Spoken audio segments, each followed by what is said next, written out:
मुआवजे में नीतीश सरकार का पेच, कोरोना से राज्य के बाहर मरने वाले बिहारियों को मुआवजा नहीं। बिहार में धीमी हुई वैक्सीन की रफ्तार, 11 जिलों में शून्य रहा टीकाकरण का आंकड़ा, 10 जिलों में लगे 100 से भी कम टीके। बिहार में पंचायत चुनाव की तैयारियां शुरू, दूसरे राज्य में मंगाया जाएगा ईवीएम, चुनाव आयोग ने अधिकारियों को किया नॉमिनेट। और राज्य के कई जिलों में बारिश की संभावना, मौसम विभाग ने जारी किया पूर्वानुमान।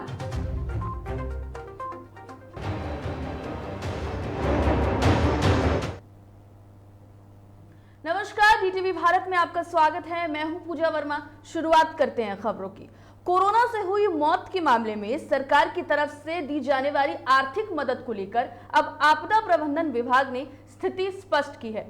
कोरोना से हुई मौत के मामले में परिजनों को आर्थिक मदद केवल उसी शर्त पर मिलेगी जब कोरोना संक्रमण व्यक्ति की मौत बिहार में हुई हो। वैसे बिहारी जिनकी मौत कोरोना की वजह से राज्य के बाहर हुई है, उनके परिजनों को राज्य सरकार की तरफ से अनुग्रह अनुदान यानी मुआवजा नहीं दिया जाएगा।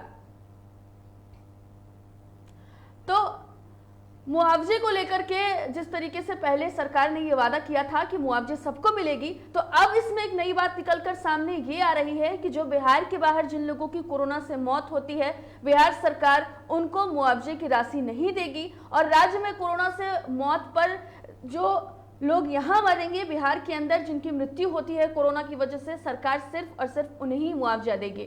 हालांकि मुआवजे की मांग को लेकर के लगातार जो सियासत है वो भी तेज थी। सरकार की तरफ से मुआवजे को लेकर के कई बार ये कहा गया कि मुआवजा सबको मिलेगा, लेकिन लोगों का साफ तौर पर इसको लेकर कई बातों को सामने आना भी सवाल खड़ा करता है। और अब एक बार और ये बातें सामने आ गई हैं कि कोरोना से हुई मौत के मामले में सरकार की तरफ से दी जाने वाली आर्थिक मदद को लेकर अब आपदा प्रबंधन विभाग ने स्थिति जो है उसको स्पष्ट कर दिया है और ये साफ तौर पर कह दिया है कि अगर कोरोना से मौत राज्य के बाहर होती है तो उन्हें मुआवजा यानी कि जो मुआवजे की राशि है उन्हें नहीं दी जाएगी।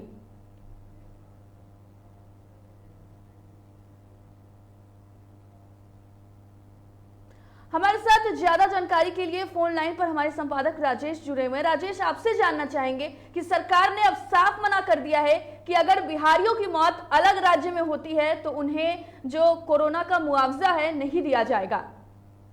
बिल्कुल, आपदा प्रबंधन की जो बैठक हुई उसमें यह तय किया गया है कि जो भी कोरोना से जिनकी भी मृत्यु हुई है, ये आपको पिछले साल से लेकर इस अभी तक जो मृत्यु हुई है उसमें तकरीबन 4 लाख रुपया उनके निकटतम जो परिजन है उनको देने का फैसला सरकार ने किया है। साथ ही साथ जो आपने बताया कि बिहार से बाहर जिनका डेथ हुआ है उनको सरकार नहीं देने जा रही है 4 लाख रुपया, उन्होंने स्पष्ट कर दिया है। साथ ही साथ अगले मार्च तक 31 मार्च तक जो इसकी अवधि है, जिनकी भी मृत्यु अगर कोरोना से होती है तो उनको 4 लाख रुपया देने का फैसला बिहार सरकार ने किया है। आपको बता दें कि बिहार सरकार ने कोरोना को आपदा की श्रेणी में डाला है, क्योंकि जब आपदा की श्रेणी में कोई बीमारी आती है या कोई मामला जब आता है तभी आपदा प्रबंधन विभाग उसको मुआवजा देता है। अब से पहले कोरोना जो है आपदा की श्रेणी में नहीं था, लेकिन बिहार सरकार ने इसकी स्थिति को देखते हुए आपदा में इसे डाल दिया गया। नतीजा आज की तारीख में पिछले साल से लेकर अभी तक तमाम जो लोग हैं जिनकी भी मृत्यु हुई है उनके निकटतम परिजनों को 4 लाख रुपया बहुत लोगों को मिला है। बाकी लोगों को देने का प्रक्रिया शुरू हो चुका है, उन्हें भी मिल जाएगा और ये अगले साल तक ये जारी रहेगा। ये जो कंडीशन है वो अगले साल तक अगर किन्हीं की भी मृत्यु होती है कोरोना से तो उनके परिजनों को 4 लाख रुपए देने का फैसला लिया है। आपको बता दें कि इस 4 लाख रुपया देने के फैसले के बाद आपको केंद्र ने जहां तक सुप्रीम कोर्ट को कहा था कि हमारे यहाँ अगर इस तरह का कोई प्रावधान नहीं है, तो बिहार सरकार ने एक अच्छी पहल की है और इस पहल की चारों ओर सराहना भी हो रही है, क्योंकि एक तो पहले ही कोरोना से लोग परेशान थे और जिनके परिजन चले गए जिनके लोग चले गए हैं उनके परिजनों के बीच थोड़ी सी राहत देने का काम बिहार सरकार ने किया है और ये एक सकारात्मक पहल मानी जा रही है बिहार सरकार की और बेहतर है, जरूरत भी थी, क्योंकि जिस तरह से लोगों ने अपनों को खोया है उसको देखते हुए बिहार सरकार के इस कदम को हर लोगों ने सराहा है और कहा है कि आपदा प्रबंधन विभाग का ये जो कार्य है काफी सराहनीय है। हमें उम्मीद इस बात की जानी चाहिए थी कि आपदा प्रबंधन विभाग इस मुआवजे की जो राशि है यथाशीघ्र जिन लोगों ने भी अपनों को खोया है उन्हें यथाशीघ्र तमाम जो प्रक्रिया पूरा करने के बाद उसे यथाशीघ्र वो मुआवजा जो है उनको पहुंचा दे। तो ये कोशिश की गई थी बिहार सरकार के द्वारा और सराहनीय कोशिश है। हमें आप ये भी कह सकते हैं कि जो बिहार से बाहर लोग जो जिनका डेथ हुआ है उन्हें नहीं दिया गया, उन्हें थोड़ी निराशा हुई है, लेकिन ये संवैधानिक प्रक्रिया है, जो सरकारी प्रक्रिया है, जो सरकार ने तय किया है उसके अनुसार बिहार में जिनका भी डेथ हुआ है कोरोना से उनके निकटतम परिजनों को 4 लाख रुपया देने का फैसला बिहार सरकार ने किया है। बिल्कुल, तो आपदा प्रबंधन विभाग ने ये स्थिति स्पष्ट कर दी है कि जो बिहार के बाहर जिनकी कोरोना से मृत्यु हुई है उन्हें मुआवजा नहीं दिया जाएगा, बिहार के अंदर जो लोग हैं उन्हें ही मुआवजा दिया जाएगा। राजेश, बहुत बहुत धन्यवाद आपका तमाम जानकारी के लिए। तो बिहार में टीके की कमी ने टीकाकरण के महाअभियान को पूरी तरीके से प्रभावित किया है। आपको बता दें कि 35,646 लोगों को टीका लगा है अब तक, और मंगलवार को राज्य में रात 8 बजे तक जारी आंकड़ों के हिसाब से केवल 35,646 लोगों को टीका लग पाया, जबकि टीकाकरण केंद्रों की संख्या भी सिर्फ 694 ही रही। वहीं 11 जिलों में ऐसे थे जहां टीकाकरण का आंकड़ा शून्य रहा। 10 जिलों में 100 से भी कम टीके लगे हैं और राज्य में 21 जून को टीकाकरण का महाअभियान राज्य सरकार ने शुरू किया था। पहले दिन 7.2 लाख टीकाकरण करके बिहार ने सबको चौंकाया, मगर अगले ही दिन राज्य में टीकाकरण का ग्राफ नीचे गिरने लगा। इसकी मुख्य वजह थी टीके की कमी। आपको यह भी बता दें कि महाअभियान के तहत राज्य में 6 महीने में 6 करोड़ लोगों की टीकाकरण का लक्ष्य रखा गया है, जिसे पूरा करने के लिए हर रोज 3,30,000 लोगों के औसत से टीकाकरण करना है।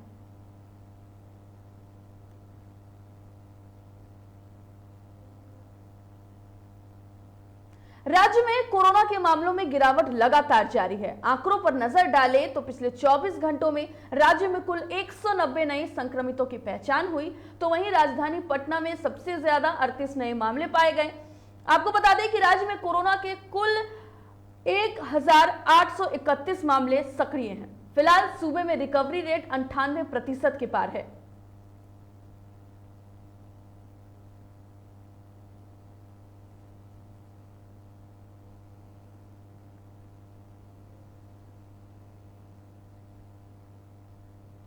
पंचायत चुनाव को लेकर जिलों में ईवीएम मंगाने की तैयारियां शुरू हो गई है। राज्य निर्वाचन आयोग के निर्देश पर सभी जिलों में आवंटित किए गए ईवीएम को विभिन्न राज्यों से मंगाने के लिए पदाधिकारियों को नॉमिनेट किया गया है। आयोग के आधिकारिक सूत्रों ने बताया है कि जिला प्रशासन द्वारा अपने अपने आवंटित राज्यों में ईवीएम मंगाने की प्रक्रिया शुरू करने के निर्देश दिए गए हैं, ताकि समय पर ईवीएम बिहार पहुंच जाए। दूसरे राज्यों से कुल 2,08,024 बैलेट यूनिट और 1,88,376 कंट्रोल यूनिट बिहार लाया जाएगा।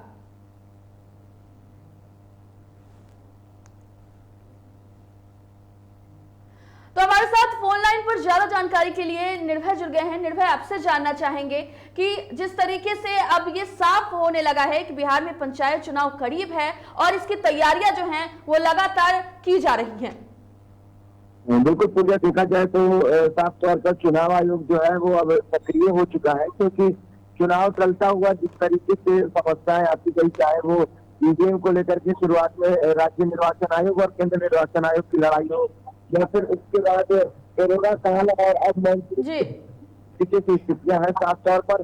हालांकि अब चुनाव आयोग जो है वो किसी भी तरीके की कमी नहीं चाहता है और जो वक्त बढ़ता गया उसमें तैयारी पूरी कर लेना चाहता है, क्योंकि जैसे ही मानसून खत्म हो, प्रदेश में बाढ़ खत्म हो, राज्य निर्वाचन आयोग हर हाल में ये चुनाव करा लेना चाहता है और जिसके लिए बजाते तैयारियां शुरू हो गई हैं। पहले ये देखा जा रहा था और साफ तौर पर जो बातें सामने आ रही थी, सूत्रों के हवाले से जो खबरें आ रही थी कि राज्य निर्वाचन आयोग इस मानसून के दौरान ही अपनी तैयारियां कर लेना चाहता है। और सबसे बड़ी इसमें समस्या थी वो थी प्रदेश में ईवीएम की कमी, क्योंकि जितने ईवीएम की जरूरत होगी, जितने बैलेट की जरूरत होगी, वो बिहार में मौजूद नहीं है। और ऐसे में अब अलग अलग राज्यों से ईवीएम लाने की बातें हो रही थी, इसके लिए अब जिम्मेदारियां तय हो गई हैं, कौन अधिकारी होंगे जो जिस जिस जिले को जहां जहां से ईवीएम लाने की बातें कही गई हैं, वो लोग वहां जाएंगे और वहां से ईवीएम लाएंगे और बजाते उस ईवीएम को फुल प्रूफ सुरक्षा व्यवस्था के साथ लाया जाएगा और फिर उसे रखा जाएगा। उसके बाद उसका सत्यापन होगा और फिर आगे की प्रक्रियाएं जो होंगी चुनाव में इस्तेमाल करने की उसकी प्रक्रियाएं होंगी। और बजाते इसके लिए अब राज्य निर्वाचन आयोग क्योंकि केंद्र निर्वाचन आयोग है, अलग अलग राज्यों को यह पत्र भेज चुका था, बिहार को ईवीएम भेजना है और ऐसे में अब नामों की भी घोषणा हो गई है कि आखिर कौन से जिले जो है उनको कहाँ से ईवीएम लाना है। जिसमें आपको थोड़ी बता दूं कि जैसे सिवान की अगर बात की जाए तो सिवान और गया को उड़ीसा से ईवीएम लाने, इसके साथ साथ भोजपुर को हैदराबाद से, मधेपुरा, जमुई और नवादा को तेलंगाना से, सारण, गोपालगंज, पटना, बेगूसराय और मुंगेर को केरल से। ऐसे ही बाकी अन्य राज्य हैं जैसे मधुबनी, मुजफ्फरपुर, दरभंगा और पूर्वी चंपारण, पश्चिमी चंपारण, वैशाली को राजस्थान से ईवीएम लाने हैं। तो ऐसे बहुत ऐसे प्रदेश है जिसमें त्रिपुरा है, इसके अलावा गुजरात है, अरुणाचल प्रदेश है, महाराष्ट्र है, मध्य प्रदेश है, हिमाचल प्रदेश है, जम्मू कश्मीर, ये बेंगलुरु, ये सारे जो प्रदेश हैं यहाँ से ईवीएम लाने के लिए बजाते अब बातें सारी हो गई हैं और इसके बजाते अब जो भी अधिकारी जाएंगे उसको लाने के लिए उनकी जिम्मेदारियां तय कर दी गई है। वो जाएंगे अपने प्रदेश में और वहां से जो भी ईवीएम की डिमांड होती है, डिमांड को वो ट्रक के माध्यम से सुरक्षित अपने स्थानों पर लाने की कोशिश करेंगे और उसके बाद उसे पूरी सुरक्षा व्यवस्था के साथ बिहार लाया जाएगा। आपको बता दूं कि बिहार में जिस तरीके से वोटिंग होनी है और इसको लेकर दूसरे राज्यों से कुल 2,08,024 बैलेट जो है वो लाने हैं यूनिट और 1,88,376 कंट्रोल यूनिट लाया जाएगा जिससे बिहार में और बाकी जो कमियां होंगी उसको बिहार में जो मौजूद ईवीएम है वो पूरा करेंगे। बिल्कुल निर्भय ये भी जानना चाहेंगे कि कोरोना की तीसरी लहर है आने वाली और दूसरी तरफ बिहार में बाढ़ की भी स्थिति है, तो ऐसे में चुनाव आयोग के लिए कितना मुश्किल होगा चुनाव करवाना? बिल्कुल चुनाव आयोग के लिए भी ये मुश्किल है। हालांकि सालों में जैसे कोरोना संक्रमण का देश में खतरा रहा, इस दरमियान केंद्र निर्वाचन आयोग ने बड़े बड़े फैसले लिए हैं कि प्रदेश में चुनाव कराना हो या फिर हाल ही में पश्चिम बंगाल में चुनाव हुए, तो ऐसे में चुनौतियां क्या होंगी वो तो देखने वाली बात होगी। चुनाव आयोग ने जो वक्त के अनुसार फैसले लिए हैं ये फैसले बड़े हो सकते हैं। बहुत बहुत धन्यवाद आपका तमाम जानकारी के लिए। तो जो तस्वीरें हैं अब साफ होने लगी हैं, चुनाव आयोग ने ईवीएम मंगाने की जो प्रक्रिया है वो शुरू कर दी है। ऐसे में ये साफ हो गया है कि पंचायत चुनाव नवंबर तक करा ही लिया जाएगा। कटिहार में लगातार बारिश होने की वजह से गंगा नदी के जलस्तर में वृद्धि होने के बाढ़ की आशंका जताई जा रही है। बारिश होने से काठागोला गंगा नदी में करीब 3.5 फीट पानी की बढ़ोतरी देखी जा रही है। वहीं गंगा नदी में पानी बढ़ने से किसानों को भी काफी नुकसान उठाना पड़ रहा है। निचले इलाकों में लगी सब्जियों की खेती पूर्ण रूप से चौपट हो गई है। जो काठागोला घाट में जो कटाव हुआ है वो हम लोग के संज्ञान में है। वो एग्जैक्टली बांध पर नहीं हुआ है, बांध से थोड़ा पहले के एरिया में हुआ है। वहाँ पर टीम जा कर के जो वहाँ के फ्लड डिवीज़न के एग्जीक्यूटिव इंजीनियर हैं और वीडियो वगैरह जा कर के उन्होंने देखा है। एसडीओ भी गए थे और वहाँ पे जो भी कटाव के लिए कार्य किया जाना है वो हो रहा है। उत्तर बिहार में जिलों के अलग अलग 4 दिनों तक बारिश होने की संभावना जताई गई है। मौसम विभाग ने 4 जुलाई तक का मौसम पूर्वानुमान जारी किया है। पूर्वानुमान के अनुसार इस अवधि में मध्यम और 1-2 स्थानों पर भारी बारिश हो सकती है। इस दौरान 15 से 20 किलोमीटर प्रति घंटा की गति से पूर्वा हवा चलेगी।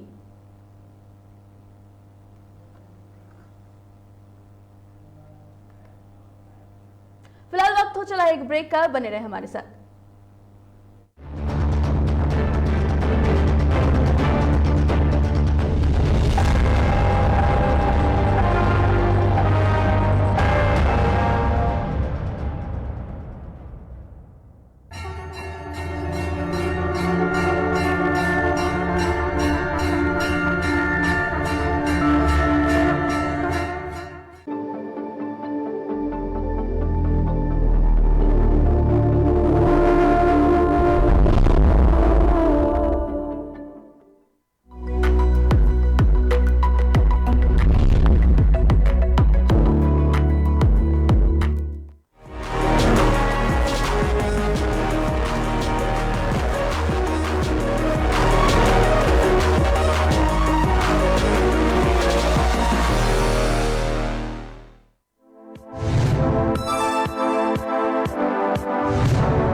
को मिल रहा चावल और आटा, कितना सच है ये सरकारी डाटा। पेट नहीं रजिस्टर भरता है, थाली पर डकैती भला कौन करता है। राशन डीलर की मनमानी, आधी रोटी की पूरी कहानी। ऑपरेशन रोटी देखिए टीवी भारत पर शाम 6 बजे।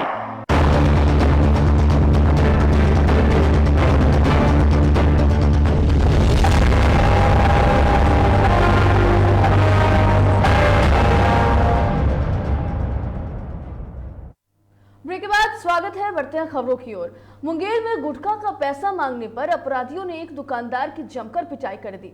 इतना ही नहीं, दुकान में रखे सामानों को फेंककर उसे क्षतिग्रस्त भी कर दिया। इस दौरान अपराधियों ने कई राउंड फायरिंग भी की, जिसके कारण दुकान के आसपास के इलाकों में अफरा तफरी का माहौल हो गया।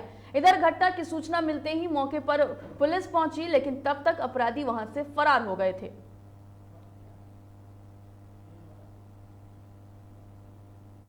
दुकान पे आया सर, गुटखा उटका लिया, सब चीज लूट लिया। गल्ला से पैसा उसा और मारा पीटा और 4 फायर गोली थी। कौन लोग थे? शंकरपुर का सब बोल रहा था सर, पता नहीं। बिट्टू यादव था एगो, उसमें उसी को पहचानते हैं, जिसका ससुराल शंकरपुर है। छपरा मंडल कारा में कड़ी सुरक्षा के बावजूद भी जेल में बंद कुख्यात बदमाश खुलेआम स्मार्टफोन का इस्तेमाल कर रहे हैं। जिले के मंडल कारा के वार्ड संख्या 20 के कई कुख्यात बंदियों को मोबाइल चलाते हुए तस्वीर सोशल मीडिया पर वायरल हो रही है। तस्वीरों को देखिए और जरा समझिए कि आखिर कड़ी निगरानी के बीच कैदी फोन का इस्तेमाल कैसे कर रहे हैं। ऐसे में जेल प्रशासन पर कई गंभीर सवाल उठ रहे हैं। तो जेल प्रशासन पर लगातार ऐसी तस्वीरों को देखकर सवाल उठते हैं कि किस तरीके की सुरक्षा व्यवस्था की गई है और सुरक्षा व्यवस्था के बावजूद कैसे ये बदमाश, कैसे ये अपराधी जेल के अंदर स्मार्टफोन का इस्तेमाल कर रहे हैं। दरअसल इन्हीं स्मार्टफोन के जरिए जेल में रहने के बावजूद भी ये अपराधी कई ऐसी गुनाहों को अंजाम देते हैं और किस तरीके की सुरक्षा व्यवस्था है, इसको लेकर जेल प्रशासन पर लगातार सवाल उठते आई हैं। और ऐसी तस्वीरें पहले भी बहुत बार देखने को सामने आई हैं, लेकिन प्रशासन की मुस्तैदी को लेकर इस पर सवाल लगातार उठते रहे हैं। पूर्णिया के मुफस्सिल थाना क्षेत्र के महुआ गांव में एक महिला को अगवा करने की कोशिश नाकाम रही। ग्रामीणों ने अगवा करने वाले दोनों युवक को खदेड़ कर पकड़ लिया। घटना की जानकारी मिलते ही पुलिस ने मौके पर पहुंचकर दोनों को कब्जे में लिया और मामले की जांच कर रही है।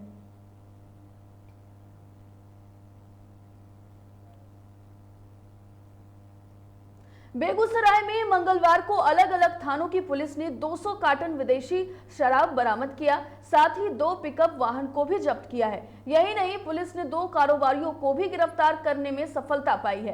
पहला मामला संघौल थाना क्षेत्र का है, जहां शराब लदी पिकअप वैन से शराब बरामद किया गया। वहीं दूसरा मामला लोहिया नगर थाना का है, जहां पुलिस को गुप्त सूचना मिली थी कि मंझौल से चावल के भूसे के आड़ में बड़ी मात्रा में शराब हाथीदह लाया जा रहा है।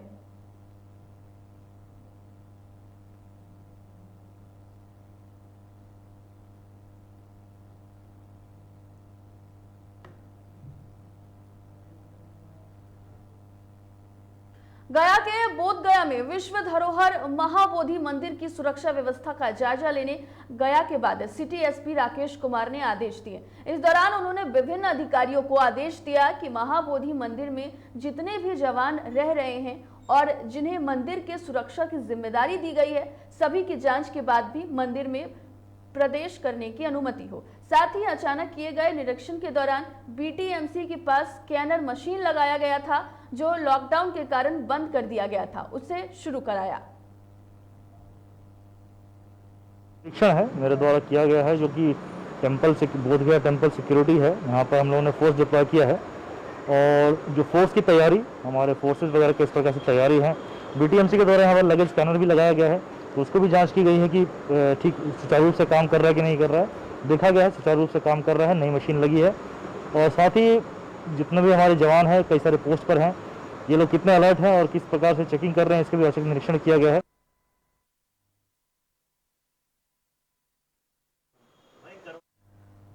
तो आपको बता दें कि स्कैनर मशीन को सिटी एसपी ने खुलवाया है और जवानों के सामने जांच के बाद उनका प्रवेश होगा और श्रद्धालुओं के सामने की भी जो सामान लेकर आएंगे उनकी भी जांच होगी और श्रद्धालुओं की भी इस स्कैनर मशीन के द्वारा जांच की जाएगी, तभी उन्हें मंदिर में प्रवेश करने दिया जाएगा। साथ ही साथ आपको बता दें कि जवानों के सामानों की भी जांच की जा रही है और तब उन्हें प्रवेश दिया जा रहा है।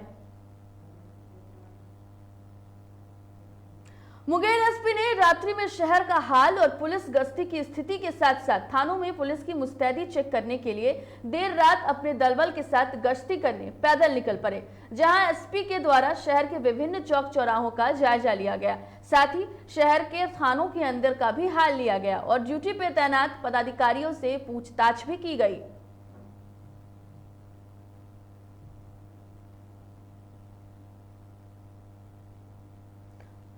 तो पदाधिकारियों से उन्होंने पूछताछ की और एसपी ने देर रात शहर का निरीक्षण किया है और लगातार जिस तरीके से सुरक्षा व्यवस्था है उसको लेकर के उन्होंने जायजा लिया। साथ ही साथ उन्होंने थानों में भी उन्होंने निरीक्षण किया और थानों में जाकर उन्होंने अधिकारियों से भी कई जानकारी ली, कई पूछताछ की है। खुद उन्होंने देर रात निकलकर शहर की जो सुरक्षा है उनके इंतजामात को देखा। देवघर में बाबा बैद्यनाथ धाम में सावन मेला को लेकर पंडा धर्म रक्षणी सभा ने झारखंड सरकार से मांग की है। उनकी मांग है कि इस बार देवघर में श्रावणी मेला लगाने का इजाजत उन्हें दिया जाए, क्योंकि पिछले साल सावन मेला नहीं लगा था, जिससे मंदिर से जुड़े लोगों की आर्थिक स्थिति खराब हो गई थी। इसीलिए इस साल सावन मेला लगाने की इजाजत दी जाए। अभी जो वर्तमान में देश की स्थिति है और जो विशेषज्ञ कह रहे हैं तीसरी लहर आने वाली है, मेरे ख्याल से कुछ दिन और सरकार को देख करके और कड़ाई से एक आध सप्ताह लॉकडाउन कर दिया जाए और कड़ाई करके पूर्णतः लॉकडाउन कर दे सरकार। लेकिन सावन माह में जो भी वैक्सीन लगा चुके हैं, जो ले चुके हैं, उन्हें मंदिर में आने की और पूजा करने की। गोड्डा के सांसद डॉक्टर निशिकांत दुबे ने मुख्यमंत्री हेमंत सोरेन को पत्र लिखकर देवघर स्थित बाबा बैद्यनाथ और बासुकीनाथ मंदिर को खोलने का आग्रह किया है। उन्होंने पत्र में जिक्र किया है कि पिछले साल के सुप्रीम कोर्ट का आदेश और देश में अन्य मंदिरों तारापीठ, महाकाल और तिरुपति की तर्ज पर इन्हें भी खोला जाए। सांसद ने मुख्यमंत्री को पत्र में लिखा है कि दोनों मंदिर संताल, परांगना और झारखंड के लिए स्वाभिमान के प्रतीक हैं। पत्र में सांसद ने कहा है कि इस संबंध में विभिन्न व्यावसायिक संगठनों का भी हित ध्यान में रखा जाना चाहिए। उन्होंने आग्रह किया है कि 1 जुलाई को स्वास्थ्य सुरक्षा सप्ताह समाप्त होने के बाद मंदिरों को खोलने का आदेश दें।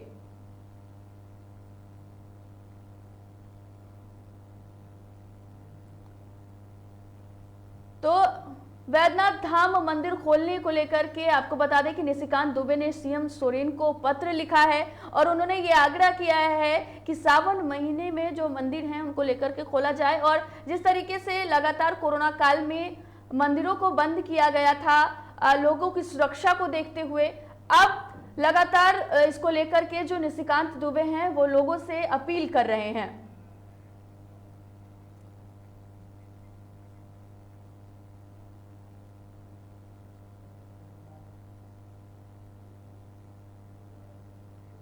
इस वक्त की बड़ी खबर सामने आ रही है, जहां ग्रामीणों ने पीट कर पति पत्नी की हत्या कर दी है। दरअसल औरंगाबाद में ग्रामीणों ने पति पत्नी की पीट कर हत्या कर दी है और जिस तरीके से आपको बता दें कि ओझा गुनी का आरोप लगाकर उन्हें मौत के घाट उतारा गया है। तो बड़ी खबर औरंगाबाद से सामने आ रही है। दरअसल मौके पर पुलिस जो है वो पहुंची है और बड़ी खबर आपको इस वक्त की बता रहे हैं। मदनपुर थाना क्षेत्र के जमुआइन गांव की यह घटना है, जहां पर ग्रामीणों ने पति पत्नी को पीट कर उनकी हत्या कर दी है। ओझा गुनी का आरोप लगाते हुए पति पत्नी को ग्रामीणों ने पीटा है और उन्हें मौत के घाट उतार दिया है। तो बड़ी खबर इस वक्त की आपको बता रहे हैं औरंगाबाद से, जहां पर पति पत्नी को ग्रामीणों ने पीट कर मौत के घाट उतार दिया है। जरा दरअसल उन पर ओझागुनी का आरोप लगाया गया था और उसके बाद से ग्रामीणों ने उन पति पत्नी को इस कदर पीटा है कि उनकी जो है वो मौत हो गई है। वहीं पुलिस जो है वो मौके पर पहुंच चुकी है और पूरी मामले की जो छानबीन है वो कर रही है।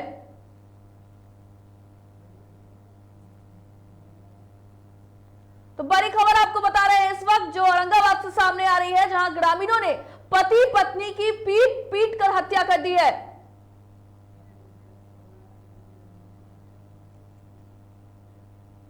रुपेश हमारे साथ ज्यादा जानकारी के लिए फोन लाइन पर जुड़ गए हैं। रुपेश, आपसे जानना चाहेंगे कि पूरे मामले को लेकर के पुलिस जो है वो मौके पर पहुंच चुकी है, क्या कुछ अपडेट सामने आ रहा है? जी मैं बता दूं कि मदनपुर थाना क्षेत्र से जमुआई गांव के जहां ओझागुनी का आरोप लगाकर ग्रामीणों ने पति और पत्नी को पीट कर हत्या कर दी है। हालांकि पूरा मामले की अगर बात करें तो ये ग्रामीणों का आरोप है कि ये ओझागुनी का काम करते थे पति पत्नी, और इसी बीच में कुछ ग्रामीणों की तबीयत बिगड़ने लगी, जिससे कि आक्रोश होकर ग्रामीणों ने पति पत्नी की पीट पीट कर हत्या कर दी है। और घटना की सूचना मिलते ही मौके पर पहुंची पुलिस ने पूरे मामले की जांच में जुट गई है और त्वरित कार्रवाई करते हुए 2 लोगों को हिरासत में लेकर पूछताछ कर रही है। जी बिल्कुल। तो जिस तरीके से आपको बता दें कि बड़ी खबर ये सामने आई, जहां मदनपुर थाना क्षेत्र में जो पति पत्नी हैं उनको ग्रामीणों ने पीट पीट कर हत्या कर दी है। क्या ग्रामीणों से आपकी बात हुई है, उनका क्या कुछ कहना है? या ग्रामीणों की बात करें तो उनका साफ तौर पे कहना है कि गांव के ही कुछ बच्चे वगैरह जैसे बीमार पड़ने लगे, जिससे कि ग्रामीण आक्रोश होकर के और पति पत्नी की पीट पीट कर हत्या कर दी होगी। जी रुपेश, किसकी गिरफ्तारी हुई है पूरे मामले में अभी तक? अभी तक क्या अगर पुलिस ने त्वरित कार्रवाई करते हुए 2 ग्रामीणों को गिरफ्तार किया है और पूछताछ कर रही है और उम्मीद जताई जा रही है कि और भी अन्य लोगों को जल्दी गिरफ्तार कर ली जाए। जी बिल्कुल रुपेश, बहुत बहुत धन्यवाद आपका तमाम जानकारी के लिए। तो आपको बड़ी खबर बता रहे थे जो औरंगाबाद से सामने आई, जहां ग्रामीणों ने ओझागुनी का आरोप लगाते हुए पति पत्नी की पीट पीट कर हत्या कर दी है। तो आपको बता दें कि पुलिस मौके पर पहुंची है और अभी तक कई लोगों की गिरफ्तारी भी कर चुकी है। हालांकि ओझागुनी के जो ऐसे मामले हैं वो कई जिलों से सामने आते हैं, जहां पर ग्रामीणों द्वारा ऐसा कदम उठाया जाता है और लोगों को ऐसे ही आरोप लगाकर उन्हें खुद ही पीटा जाता है, जिसके बाद से कई बार ऐसे मामले सामने आए हैं जिनमें उनकी हत्या भी हो जाती है। ऐसा ही एक मामला आज औरंगाबाद से सामने आया, जहां ओझागुनी का आरोप लगाते हुए ग्रामीणों ने पति पत्नी को मौत के घाट उतार दिया है और वहीं मौके पर पुलिस पहुंचकर लगातार जो मामले की छानबीन है वो कर रही है।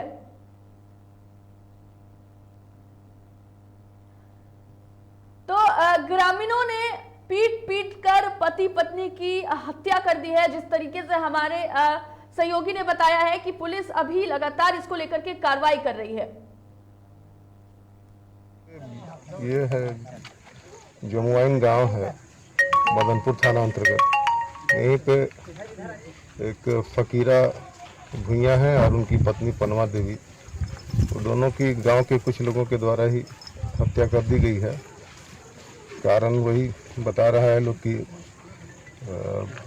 भूत लगा दे रहा था, तो ओझागुनी का टाइप का। तो ये लोग सभी अभी उतने पढ़े लिखे लोग नहीं हैं और तो हत्या कर दिया उन लोगों ने। उसी आक्रोश में 2 आदमी अभी हम लोगों ने उसमें गिरफ्तार किया है। आगे और कार्रवाई की जा रही है। फिलहाल खबरों में इतना ही। बने रहे जीटीवी भारत के साथ। मुझे दीजिए इजाजत। नमस्कार।